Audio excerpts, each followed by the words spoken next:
Olá, meus irmãos amados, graça e paz. Voltei agora para finalizar o estudo sobre batismo. Vou aqui estar trazendo para vocês aqui um estudo sobre batismo de Pedro ao centurião. Será que foi em águas mesmo, água física, ou foi em água espiritual? Vamos analisar agora no texto, pessoal. Fiquem aí, se inscrevam no canal, ativem o sininho, dê aquele like lindo e maravilhoso. Aqui quem está falando é Roberto, do canal Eterna Aliança.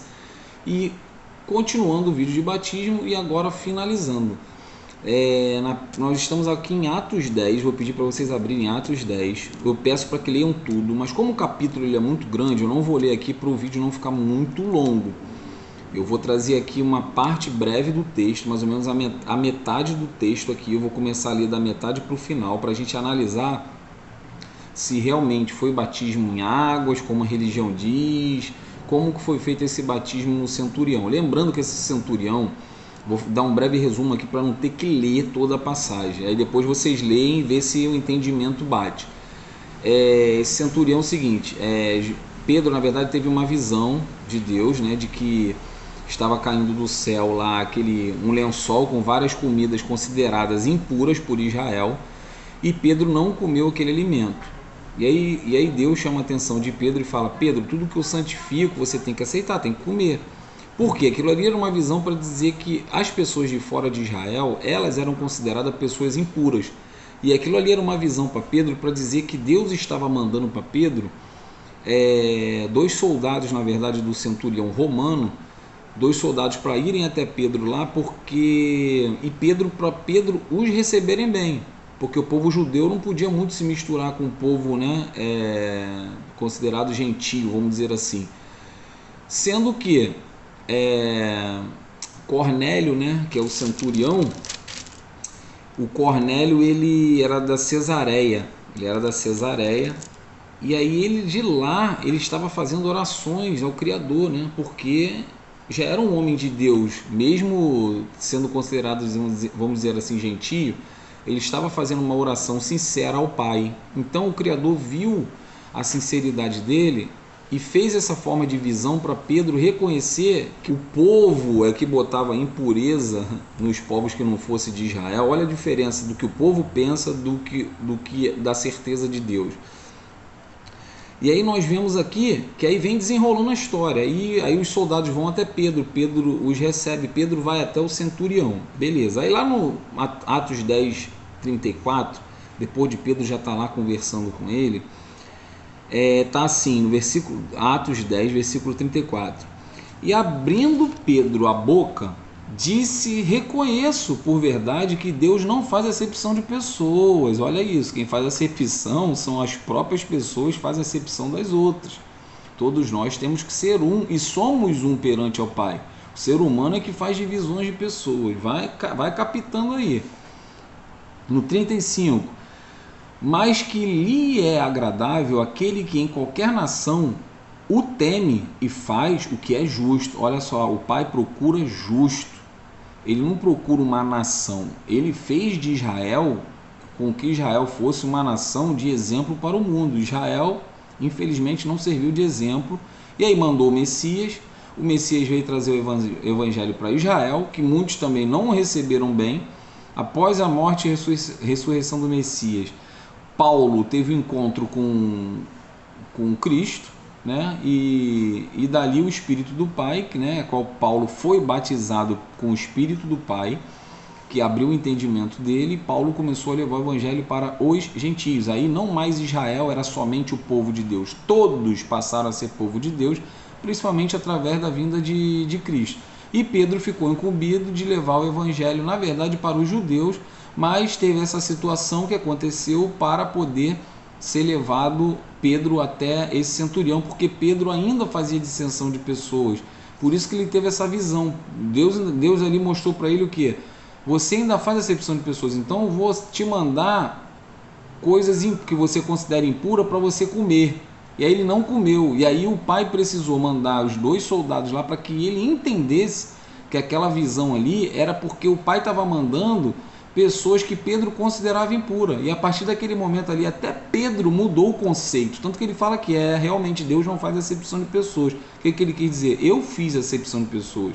E ali próprio Pedro também teve mais um ensinamento. Olha que Pedro andou com Cristo, viu que Cristo não fez acepção, e mesmo assim ele ainda estava confuso, porque ele ainda tinha muito judaísmo dentro dele ainda, que ele considerava comidas impuras, porque o mistério das comidas impuras simbolizava de fato para Israel povos impuros. Mas vamos lá, vamos dar continuidade aqui. E aí versículo 35, agora o 36. A palavra que ele enviou aos filhos de Israel, anunciando a paz por Cristo, este é o Senhor de todos.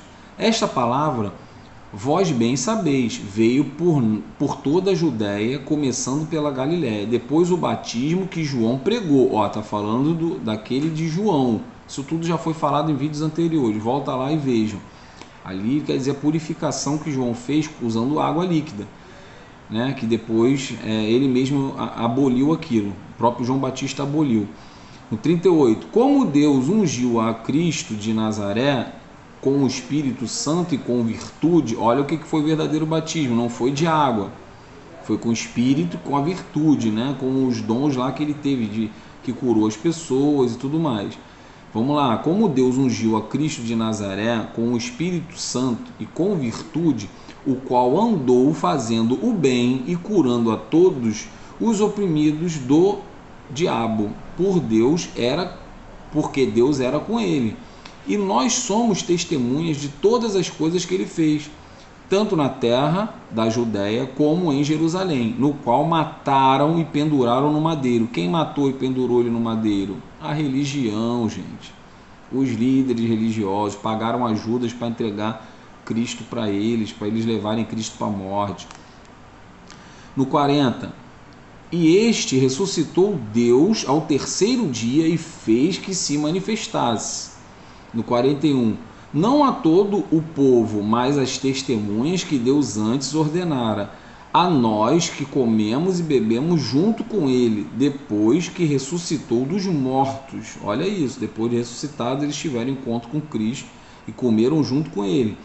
E nos mandou pregar ao povo e testificar que ele é o que por Deus foi constituído do juiz dos vivos e dos mortos. A este dão, muito lindo, né, gente? A este dão testemunho todos os profetas já anunciavam o Messias já, de que todos que nele creem receberão o perdão dos pecados pelo seu nome. Nossa, é lindo, lindo, magnífico, lindo demais, gente, é de arrepiar. E dizendo Pedro ainda estas palavras, caiu o Espírito Santo sobre todos os que ouviam a palavra. Então, ali nesse período, Cristo estava anunciando quem era o Messias, além do centurião, também para as outras pessoas que estavam lá. E aí, olha só, hein? Olha o que é o batismo. E dizendo Pedro ainda estas palavras, caiu o Espírito Santo sobre todos os que ouviam a palavra. O que limpa as pessoas? A palavra. As pessoas, a fé vem pelo ouvir, e ouvir a palavra do Pai. Aquele que ouve a palavra, aquele que crer e for limpo, quer dizer, batizado, está salvo, será salvo. Aquele que não crer, quer dizer, aquele que não ouvir a voz, já está condenado. Mas eles ouviam, eles já passaram a ter a fé. Quando eles têm a fé, eles são batizados, são limpos e purificados interiormente, na consciência deles. Aí quando a pessoa é limpa, olha o que eu falei nos vídeos anteriores, quando a pessoa é limpa e ela é salva já, ela recebe o Espírito do Pai, o Espírito Santo, né? E sobre todos, vamos lá, no 44, é sempre bom repetir, gente. E dizendo Pedro ainda estas palavras, caiu o Espírito Santo sobre todos os que ouviam a palavra. E os que não ouviam? Os que não ouviam, se tinha gente ali que não ouvia, o Espírito do Pai não caiu sobre elas. Mas o Espírito do Pai caiu naqueles que ouviam. A fé vem pelo ouvir. No 45, e os fiéis que eram da circuncisão, todos quanto tinham vindo com Pedro, olha só, quem era da lei, circuncisão, as pessoas que eram da lei mosaica.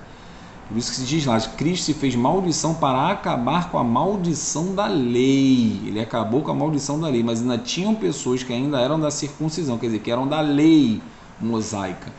Vamos lá, repetindo. E os fiéis que eram da circuncisão, todos quantos tinham vindo com Pedro, maravilharam-se de que o dom do Espírito Santo se derramasse também sobre os gentios. Olha isso, hein? Olha como é que nós, que se vivêssemos naquela época, éramos considerados gentios, como é que o Espírito do Pai alcançou, por isso que o Messias veio salvar a todos do pecado, e não só ao povo de Israel. Salvou a todos, toda a humanidade. E aí, aqueles que vinham da lei, que vinham de Israel, achavam que só eles tinham a salvação. E aqui eles enxergaram que aqueles que foram batizados ali pela palavra e o Espírito do Pai começou a habitar, eles começaram a compreender que os de fora de Israel também obteriam a salvação. Tanto que Paulo já estava fazendo, Paulo na verdade ele já vinha fazendo isso com os gentios, mas provavelmente aqui eles não tinham presenciado isso. E aqui eles tiveram uma percepção. E aí no 46, porque os que ouviam falar em línguas é magnificar a Deus. Línguas estrangeiras, tá, gente? Qualquer dia eu vou fazer um estudo sobre isso também. A gente vai estudar junto sobre essa história de falar em línguas. Não é nada dessas línguas rabaraxé e decantarai, não é nada disso. No 47, respondeu então Pedro: pode alguém porventura recusar a água? Não está falando de água líquida, gente. É água espiritual, é a palavra. Só que ele fala de água. Por exemplo, você quando está com sede, você quer beber o quê? Água. E quando você está com uma sede espiritual, você quer saciar essa sede, você precisa da palavra. Ela, quem bebe da palavra, jamais sentirá sede. Quem consumir essa água, jamais sentirá sede. Olha que coisa magnífica aqui. Porque a água ela faz referência sempre à limpeza, purificação. Então aqui Pedro deu um exemplo de água de beber para trazer com água espiritual, água limpa, água espiritual mesmo para limpar a consciência. Vamos lá, repetindo. Respondeu então Pedro: pode alguém porventura recusar a água para que não sejam batizados estes que também receberam como nós o Espírito Santo? Olha isso, a água, que a palavra, aquele que crer na palavra, nele a palavra já limpa, já purifica. E depois de limpo e purificado, você recebe o Espírito Santo. É nisso que Pedro está falando. Pedro ali não mergulhou ninguém em água. Ninguém em água. Ele cita a água como a água, ele está falando espiritualmente aqui. No 48. E mandou que fossem batizados em nome do Senhor. Então rogaram-lhe que ficassem com eles por alguns dias. E mandou que fossem batizados em nome do Senhor. O que? E mandou que fossem limpos e purificados. Limpos e purificados por dentro. Não faz lógica ser água líquida. Por que água líquida? Porque o próprio João Batista encerrou isso lá. E em Efésios 4 diz que só há um batismo. Então, calma aí, se você só há um batismo e é o de água, então o que vale é o batismo de João Batista, né? O de Cristo não vale, porque Efésios 4 lá ele fala que só há um batismo. Ele não fala que são dois batismos, ou de João e o de Cristo, não, só há um batismo. Aqui o que Pedro está falando é o batismo de Cristo, limpeza e purificação interior, vindo da água espiritual, que é a palavra, que limpa as pessoas por dentro. E depois de limpo e purificado, o Espírito do Pai vem e habita com o entendimento da verdade. É esse o verdadeiro batismo. Entendeu? Pedro ali não saiu mergulhando pessoas em alguma água, mesmo que tivesse ali algum lago, alguma coisa, não foi esse o entendimento. Entendimento de água, água para saciar a sede. A água tanto mata a sede como a água limpa, né? Isso fisicamente. Pedro falando de uma água espiritual, ela mata a sua sede e limpa, mas não é limpar a sua carne, ela limpa a sua consciência, né, o seu interior, e sacia a sua sede espiritual. Esse é o batismo de Pedro, entendeu? E aqui vou encerrar, vou insistir que não vou falar na primeira carta de Pedro, não vou trazer um estudo sobre isso, porque eu já falei em várias outras passagens, a qual Pedro ali, ele não batiza ninguém, tipo, não usa nem elemento água, nem nada disso. Ele diz que o verdadeiro, mas eu vou citar só o que está escrito, 1 Pedro 3,21, o verdadeiro batismo não é o que limpa da carne, mas sim o que limpa da boa consciência para com Deus. Ele está falando que o batismo de limpeza espiritual, limpeza que purifica o seu interior, a sua consciência. Ele não fala de água líquida ou água fisicamente, né, palpável. É água espiritual, água aquela quem bebe mata a sede e quem ingere ela, né, já está limpo o interior. Ela sacia a sede e limpa o interior. É esse, o entendimento é simples do batismo, simples. A religião é que fez uma bagunça tão grande, a qual não deixam nem o cérebro que Deus deu para as pessoas funcionar. O cérebro ele fica ali, ó. Tipo assim, você entra dentro de uma denominação religiosa, é como se fosse o líder religioso abrindo a sua cabeça, tirando o cérebro de dentro e falando assim: aqui você não vai precisar disso. E aí ele tira o teu cérebro, e aí você fica só o quê? Aí ele tira o teu cérebro, bota um HD lá dentro, e aí você vai ficar repetindo aquilo que ele te ensinou. Por quê? Porque você não usou o cérebro, você usou um HD que ele botou lá na sua cabeça, e você está reproduzindo aquilo que ele te ensinou, mas não que as escrituras te ensinaram.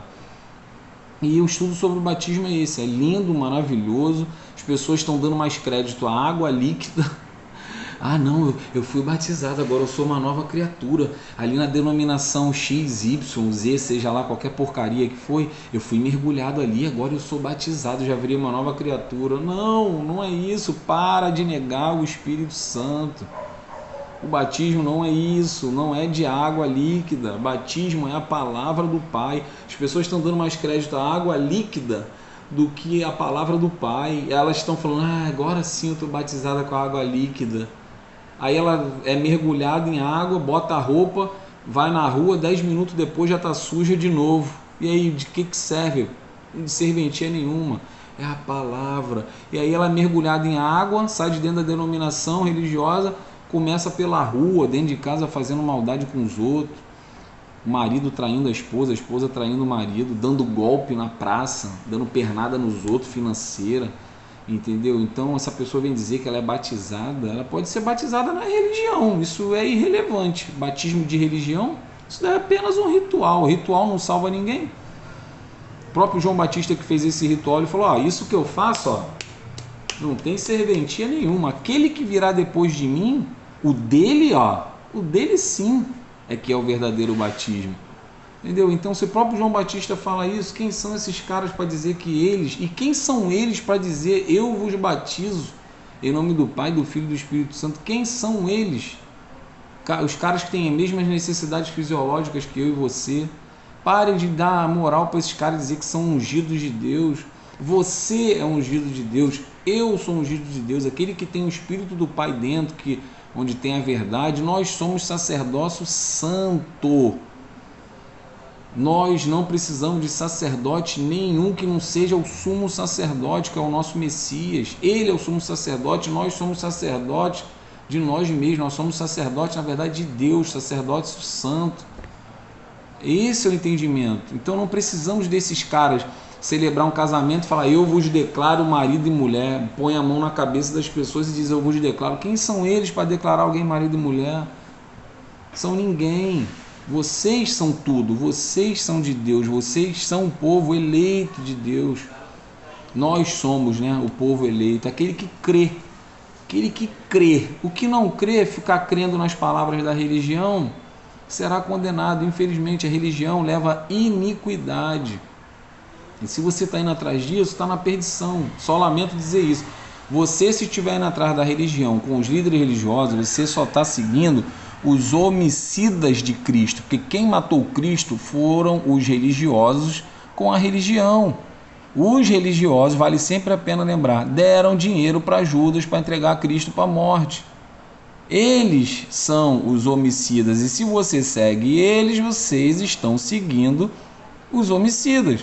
Eles comandavam o templo, eles recebiam dízimo, eles recebiam oferta, eles faziam orações, e eles mataram Cristo e alguns apóstolos e discípulos. É isso que vocês querem seguir? Então sigam. Depois, naquele grande dia que todo joelho se dobrar, toda a língua se confessar, não adianta chegar para o Pai e falar: Pai, eu cometi esses erros por causa do líder religioso que está aqui, na mesma situação que eu aqui, para ser julgado. E aí cai lá em Oséias 4 que fala: meu povo foi destruído por falta de conhecimento, porque tu, sacerdote, negou o conhecimento para o meu povo, eu também negarei vós, sacerdote, perante a mim. Assim como é o povo, é o sacerdote, castigá-lo-ei. Tanto o povo como o sacerdote passa a ser um. E esse um vai ser condenado, tá lá, Oséias 4, lê Oséias 4 todo. Tanto o sacerdote como o povo que segue o sacerdote, ambos serão condenados. Então não adianta, gente, vocês falarem, ah não, eu vou para o templo porque eu sigo a Cristo. Quem frequenta templo não segue a Cristo de jeito nenhum. Você está seguindo Mamon e não sabe. Porque dentro do templo religioso tem muita gente maravilhosa. E essa mensagem é para você. Eu tive dentro disso anos e anos. E a minha vontade aqui é que você saia disso. Saia, venha viver o evangelho fora, faça o ID, pratique o amor do lado de fora. Não é lá dentro da denominação, onde tem clube da Luluzinha, clube do Bolinha lá, onde o pessoal só vai lá só para fazer fofoca, intriga, olho grande na vida dos outros, entendeu? E aí diz que adora a Deus. Adorar a Deus não é nem em templo, nem em monte, nem em lugar nenhum, é dentro de você, ó, é em espírito, em verdade, não é indo para templo religioso. Valeu, galera, um beijo no coração de vocês, valeu, falou, tchau e fui!